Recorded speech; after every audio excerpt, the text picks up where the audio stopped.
yeah, I just want to see like the big problem first, so I know where should we go on that. Okay, I let you one be this one already. Okay, that's fine. I'm going to give you notes here anyhow. So when we talk about this kind of problem, let's come back to here. So for this rectangular domain, we're going to split out, right? The problem depends on the boundary condition.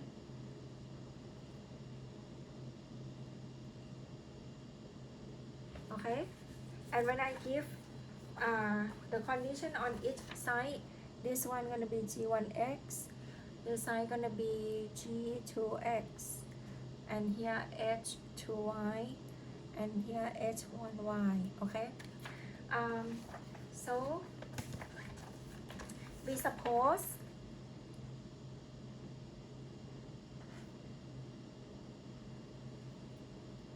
u1 is a function of xy. Okay, u2 also the function of xy, u3 also the function of xy, and u4, suppose these four are the solution of each problem.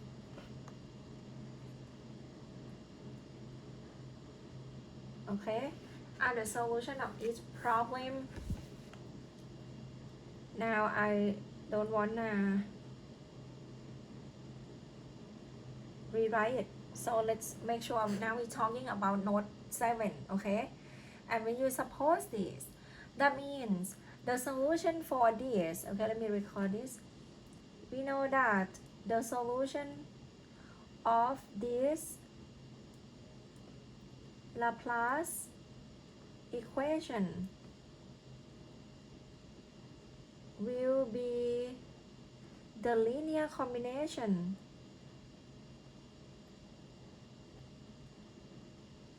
of u1, u2, u3, and u4,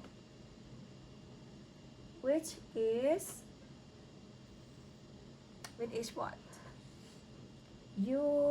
uxy equal to u1xy plus u2xy plus u3xy plus u4xy.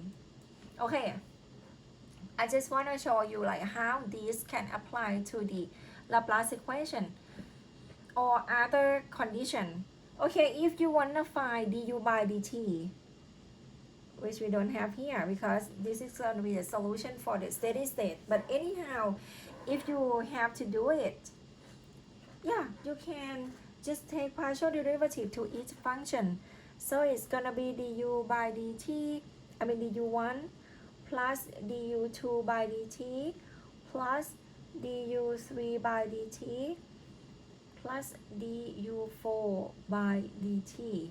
Next, if you have d square u by dx square, it's gonna be d square u1 by dx square plus d square u2 by dx square plus d u3 square by dx square, and so on, right? Okay, similarly, and if you have du by dy square, okay, just keep writing that for now.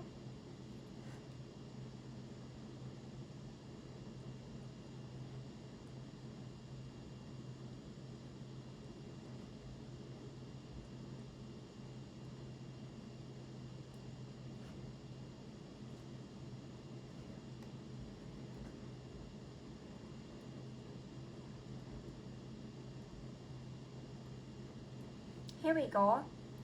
And also we can use here, plug into our PDE.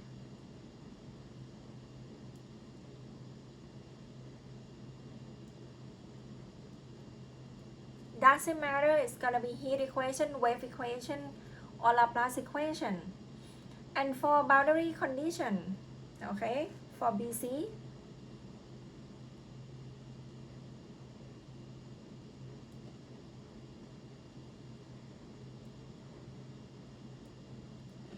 okay, for boundary condition, what do we get?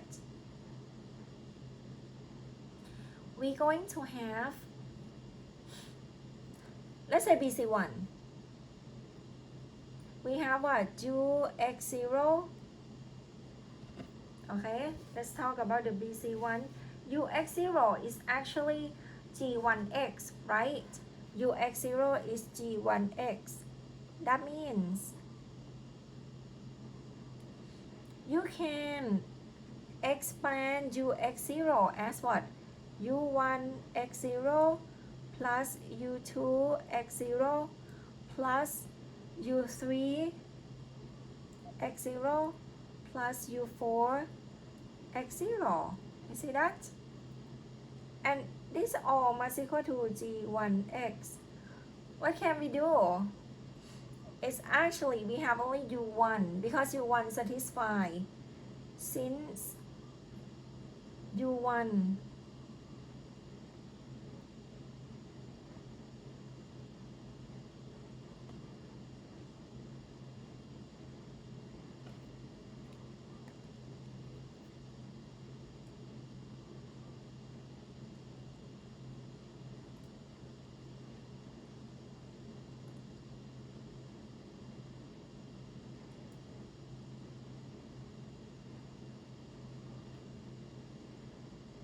okay, therefore the rest of the term here gonna be 0.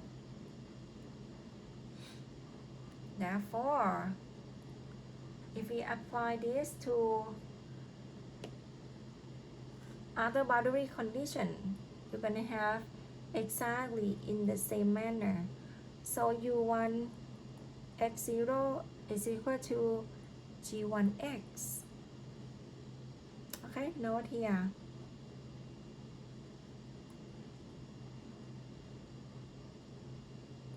It is similar to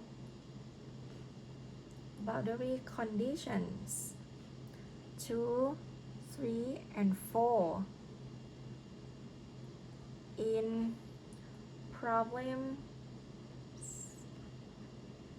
2 to 4. Okay. Alright, if you confused, you can see we get our here from where? From note 7. Okay, now let's come back to our note 7. So problem 1. Where is it? Problem 1 right here. Okay, we're going to deal with this problem 1 first. And here problem 2. Today I'm thinking of doing these 2 problems for you. At least we should get, okay, 2 problems done. Okay, let's do it. So solve problem 1.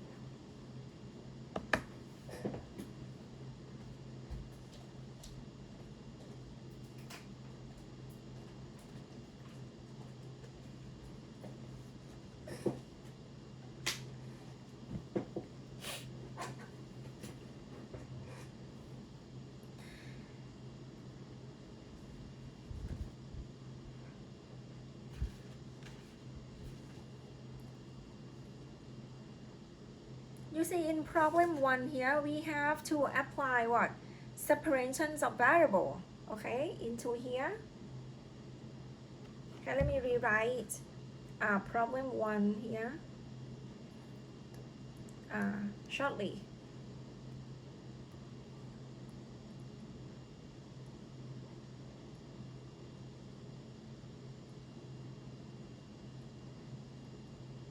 We have what? We have U1xx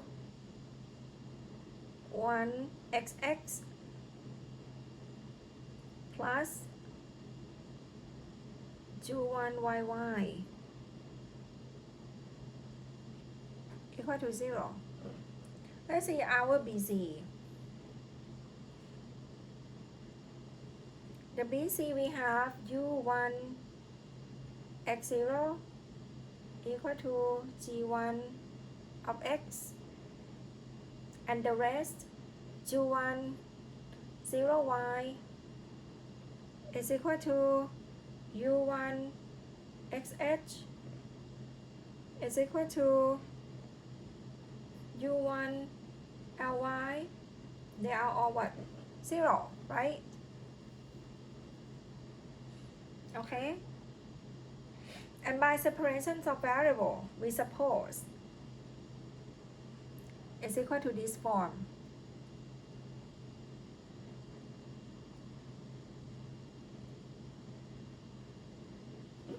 What's wrong with my pen? Separation of variables.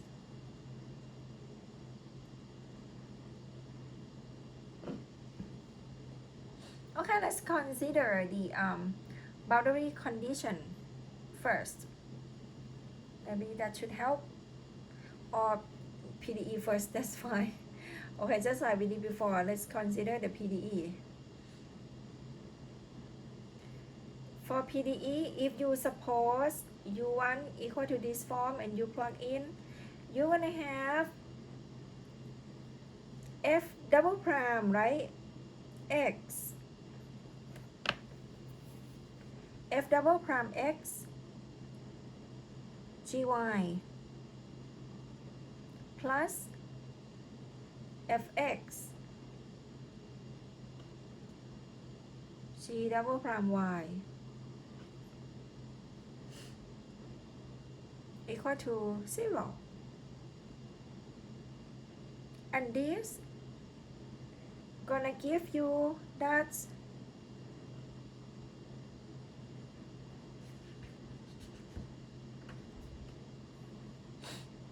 f double prime x divided by fx should be equal to negative g prime y divided by g y,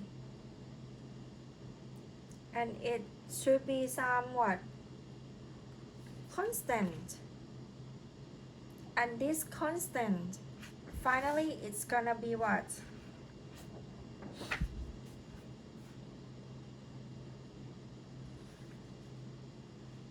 It's gonna be lambda, right? Or it could be k, and finally it's gonna be lambda square, remember? Okay, you can write it's equal to minus k. Okay, this is what we did. What about BZ? Okay, let's talk about BZ.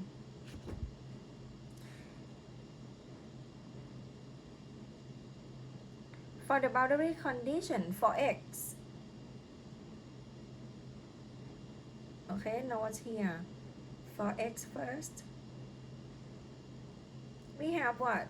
u1 0y and u1 ly.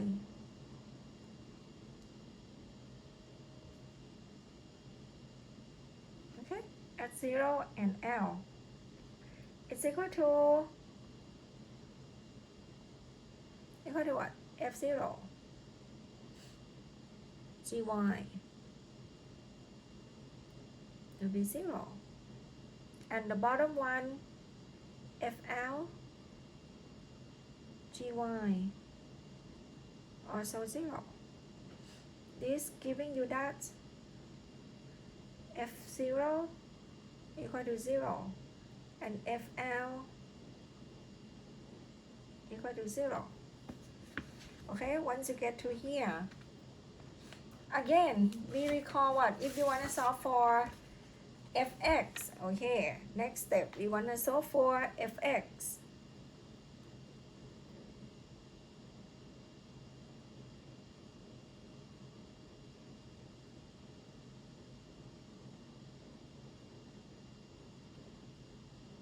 So you have this ODE, f double prime x plus k fx equal to 0. And later okay, will be what? Lambda n square along with f0 equal to fl, and it's gonna be 0. So you recall what?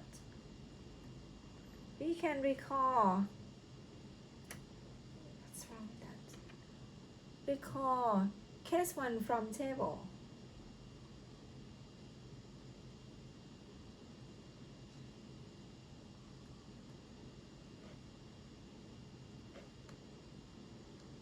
What do we have? We're gonna have eigenfunction.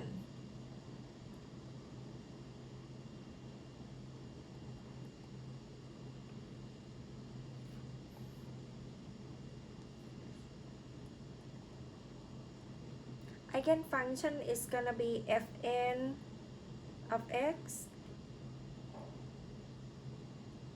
equal to psi n pi over lx,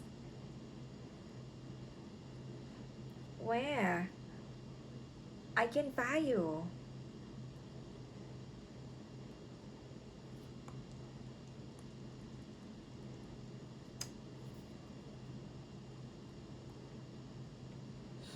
eigenvalue is going to be lambda n, it's n pi over L. Okay?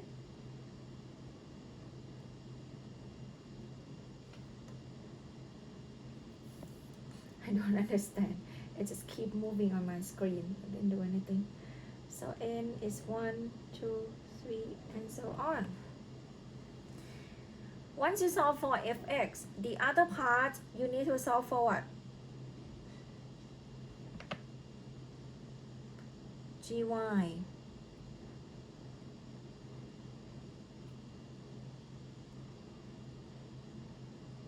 From where? You need to solve it from g double prime y minus lambda n square gy equal to 0.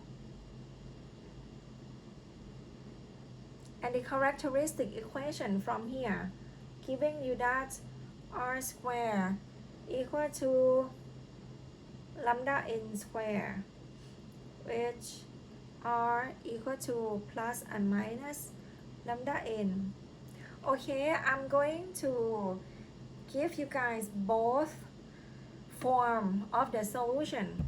Okay, let's see. Therefore, the first form gny will be an times the exponential function e n pi over ly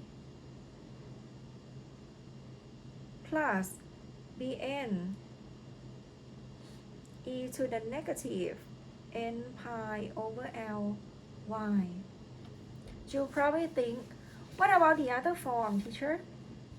Remember, we also have the form of what? A cos and B sine, right? This one can be written in the form of cosine hyperbolic and sine hyperbolic. Agree?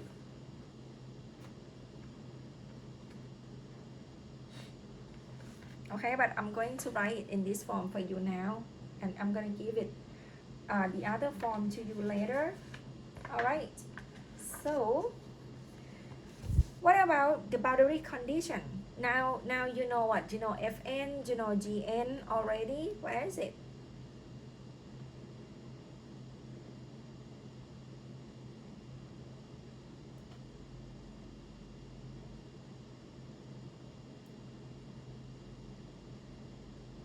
Okay, you know Fn and you know Gn. Now, consider the boundary conditions.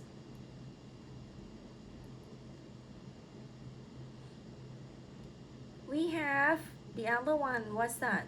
U1 xh is equal to what?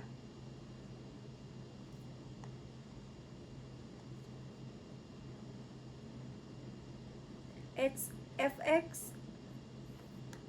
เขียนไม่ติดค่ะ gh equal to 0. Okay, and now when we evaluate at here, therefore this implies that gh must be 0. Here we go. When gh equal to 0, therefore from here gnh must equal to an e to the n pi over lh plus bn e to the negative n pi over lh, which is equal to 0. Usually I only give you guys in the form of what linear combination between the sine and cosine, or sine hyperbolic and cosine hyperbolic, right? But now let's deal with the exponential form. What do we get? Therefore, we have bn e to the negative n pi over lh must equal to negative an e to the n pi over lh. Therefore, bn equal to negative an e to the what? 2n pi over lh. There we go. Almost done. We about to get u1 xy. Okay. Therefore, u1 xy equal to summation, right? N from 1 to infinity of fnx and gny. Okay, let's plug in summation 1 to infinity of gny is what? Gny is an, here, gny is here, an e to the n pi over ly minus bn is here. Okay, I'm going to plug in bn back into here.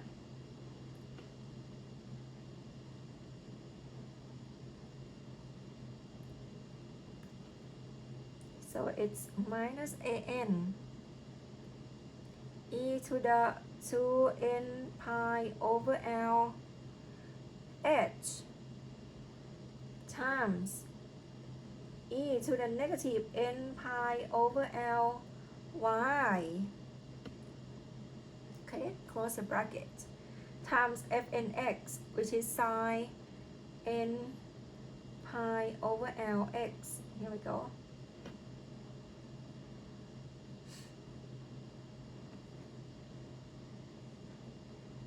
Okay, nothing's new here.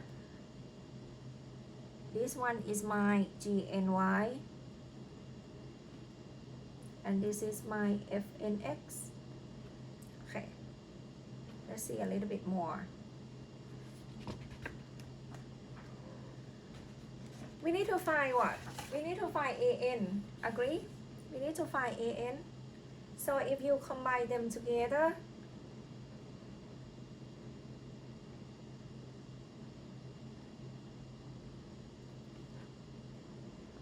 this one, if you combine, you're going to get summation n from 1 to infinity of what? Of kn times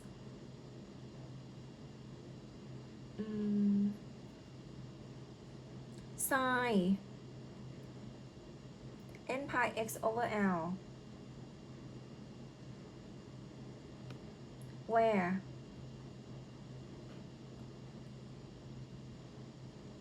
Okay, where what's Kn? Kn is actually, okay, I just combine this whole thing together. So Kn is actually An times 1. No, no, no, no, no, not good. Right, in this way you're gonna get confused. Okay, sorry, I just composed so many steps together, then you're gonna get confused.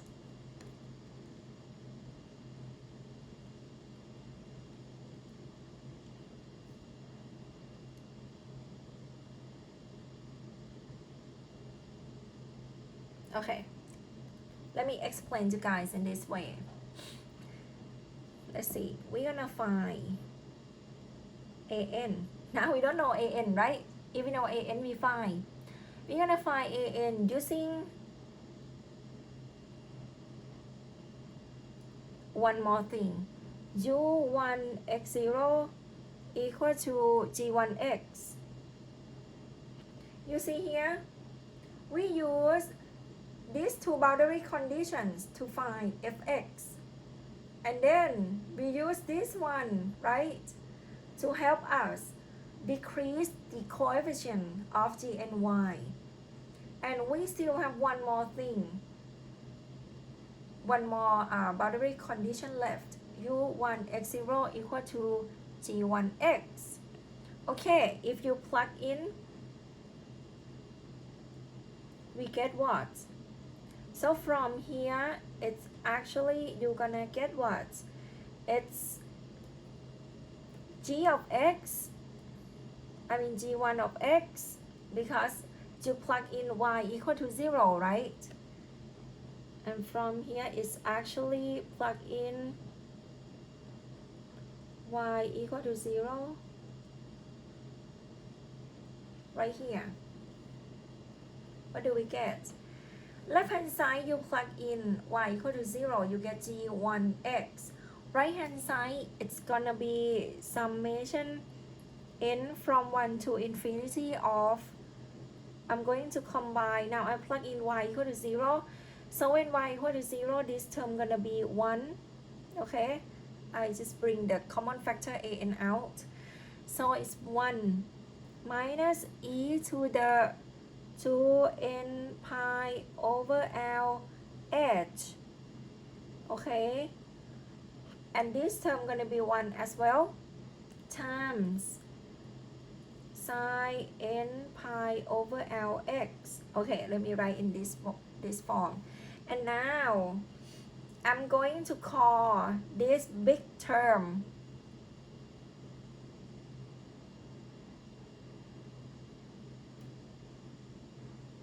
okay, this whole thing called Kn. And how are we gonna find Kn? We're gonna use orthogonality property, right?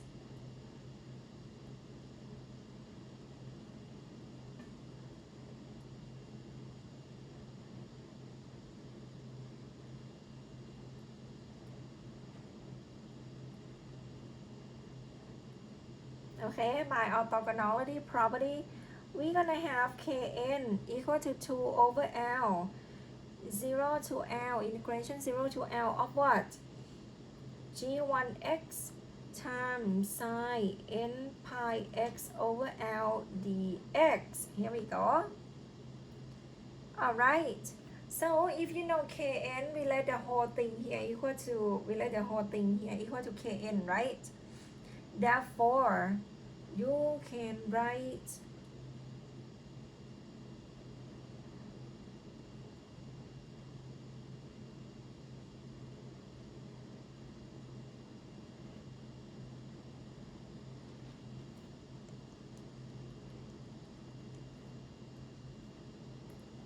therefore An times the whole thing, right? 1 minus e to the 2n pi over h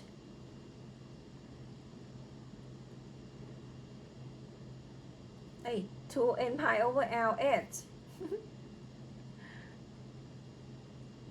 It's equal to what? Kn, right? 2 over L integration from 0 to L of g1x times sine n pi x over L dx.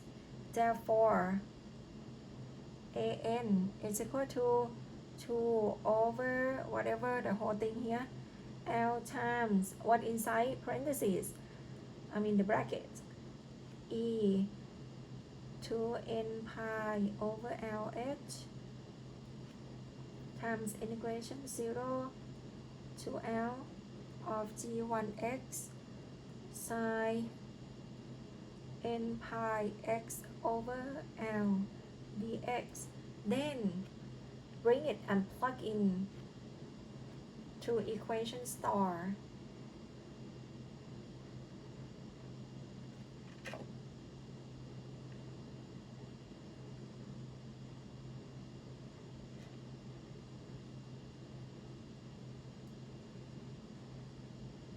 See, plug in star to get u1. All right, so we're done for problem 1 right now.